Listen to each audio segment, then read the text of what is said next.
Hello, this is Svempa, here to give you a couple of replays of me and my friend Rehin, as you can see on the screen right now, in his T71, and also one of mine in a T71. First of all, I've decided to show you this one, which is Rehin in the T71. As stated previously, it's a Tier 7 light American tank with an oscillating turret and an autoloader. The reason I've chosen this video is because Rehin displays quite good situational awareness and of course good use of his tank in this game. Here you'll see something I like to call target priority, where as first he sees the VK3601, but he decides, no, I've got bigger fish to fry. Which is something I wish more people would do, because most people generally just shoot at the first target they see, unaware of, you know, positioning and where they are, of course, if they're in a good firing position or not, and if the enemy is a big threat or not. And as you can probably make out yourselves, the VK3601 isn't really the biggest threat to either Rehin nor the team. So, of course you get more exp for killing higher value targets, so to speak, but the truth is that you should always try to kill the big boys first, if you've got the capability for it. And if you don't, well, then that's something you need to work on. That's gotta hurt. Because target priority is really important. Because you really need to think about what you attack, why you attack it, how you attack it, and especially when you attack it. And this is where it gets interesting.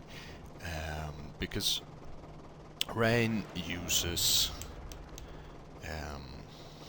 his situational awareness to keep in a position,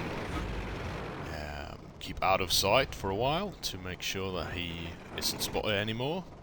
Of course, he knows that they know that he'll probably still be here.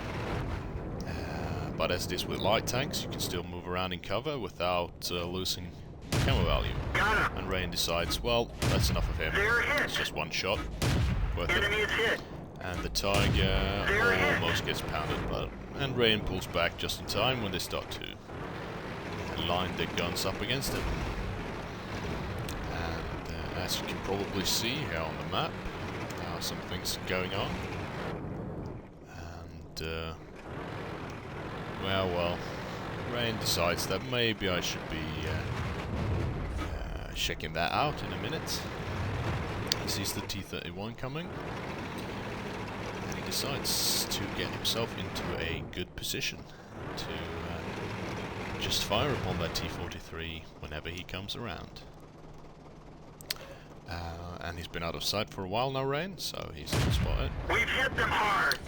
That's gotta hurt. Basically just makes Swiss cheese out of the T43. And as you can see, takes the opportunity to reload, keeping cool, taking it easy. And Rehin is a good player. He really knows when to. He's got good timing. He's been playing a lot of T62A, for instance, so he knows the value of flanking. He knows also the value of not getting hit. Sometimes it's worth the taking of a couple of hits. Other times, not so much, to be honest. But the secret behind playing a light tank, especially a opportunistic light tank like the T71, which mainly should be played like the French, which is like an opportunistic secondary scout, because you can't really play this one as a...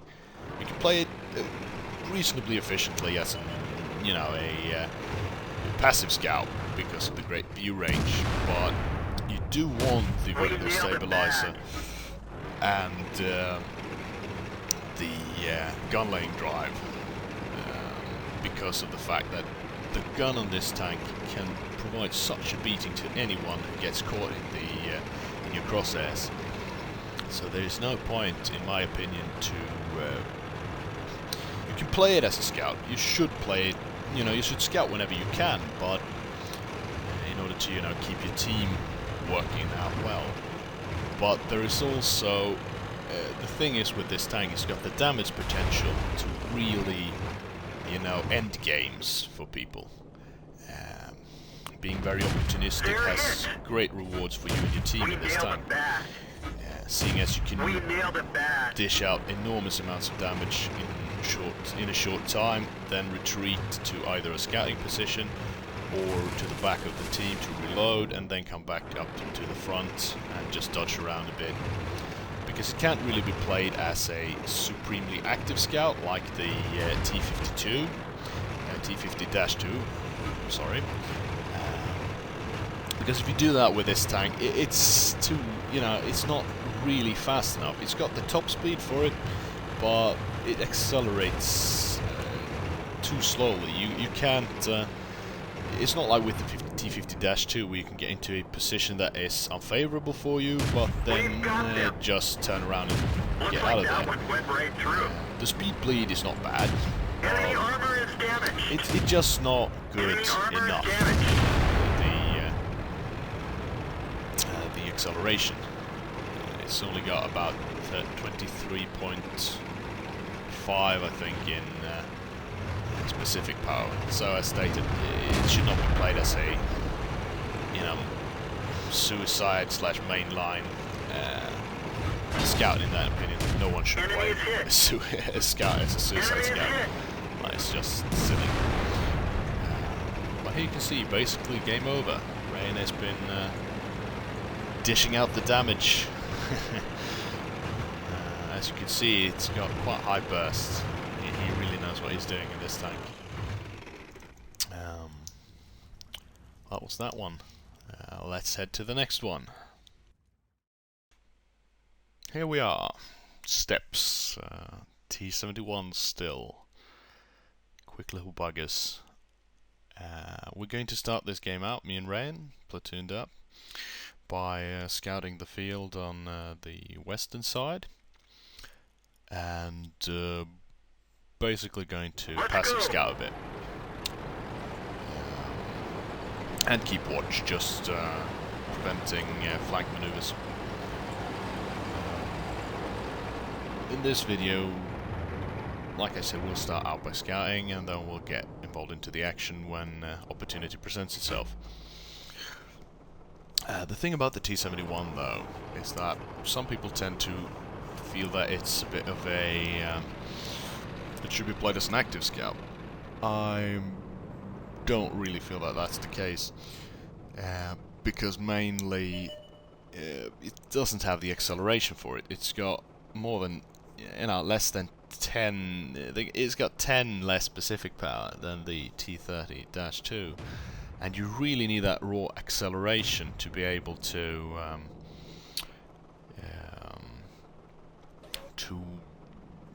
really get, you know, up to speed quick enough. You can't really do that in this tank, because it's about 23 specific power, and that makes it problematic if you get yourself into a position. You really need to think before you get into positions, and really need to pick your opportunities well to be able to avoid taking unnecessary hits, because when you're into your 8+ games, if you get hit, you're basically, not always, but generally fucked, unless you can dish out the damage before they fire again. And by that, as you can see here, the T43 is a bit in the mood. Looks like that one went right Just through. keeping him back, now forcing him not to be in a good firing position. Rehin is basically just holding the middle right now. What we're going to do is basically going to, you know, keep cool, because that's what this tank is about, I think. Spotting if you can, but you are still a good enough secondary gun to be really aggressive in the late game. As I think I've said before, it's not really an active scout. Yes, I've said that before. It's not an initiator per se, it's more of a finisher. Sometimes you have to take damage, but the nice part about this tank is that thanks to its great rate of fire, you can really punish people getting in your way and underestimating it. People generally have stopped to underestimate the T71, which is good, I think, because it's really effective at what it's meant to do, so to speak. Here we're having a bit of a derp moment. We're not 100% sure what is the smartest route to take, but we decide that middle is probably the smartest way to end it. So shot away at the T43, being a bit cheeky. I'm going to... yeah, here we're basically taking for granted that they are mainly where we can see them on the map. Because we are reasonably certain that we got their entire team spotted. As you can see, the eastern side will soon put themselves in a position where they will get pummeled. I'm thinking maybe I should go there, but no, I'm going to push up middle. I'm going to try and get a swipe on the western flank. Rehin is coming up behind me, and I'm going to basically punish a couple of their people standing around sniping, and Rehin will get their artillery. The interesting part is that here I just realized, just take the decision that I know the T25-2 hasn't got really fast enough rate of fire, so it doesn't really matter what I do. I just let him put one into me, which could have been a bad idea in any other situation where there are more than one gun firing at me. Well, here I'm reasonably certain, as stated earlier, that they are either committed on the eastern side or they are committed here on the western flank with our other tanks. So this is basically the turning point of the game where me and Rehin kills this Rehin prototype. They are starting to cap. Luckily, it's one of these classic problems that people have. They don't really get that it takes a while, even if they are, your entire team is standing there capping. Of course, it's not the entire team now, but basically four, I think 3 or 4 tanks in the cap circle. If you're wondering why it says undefined up there at the capture meter, it's because of a bug I have with XVM with the damage meter down in the left-hand corner. But anyway, I'm basically just telling the artillery where to aim. It probably knows that already, but just being a bit cheeky. And I think the AMX is being a bit ironic when it says GG. But it won't matter anyway, because me and Rehin are going to turn on the hurt on these guys. Rehin with a great spot, and there we are. That's basically game over for them. And what's going to happen now actually warrants the, Yakety Sax or Benny Hill theme. But here I'm quite reasonably certain that I can dodge the shot of the Tiger, because most people who play Tigers, I'm not saying all, but most people generally are not 100% capable, to be frank. And here I'm basically just dodging a bit, and with this tank the acceleration can kill you, as you saw earlier, because I didn't really have the raw acceleration power that should have been needed. And there I just dummy him a bit. Enemy armor is damaged. And he fell for it. Looks like that one went right through. And that's it. Rehin got a bit unfortunate. He was a bit too stagnant up there. He got shot. But basically that's it. These were the 2 replays. I hope you enjoyed them. I will see you next time. Please subscribe if you can, and have a good one.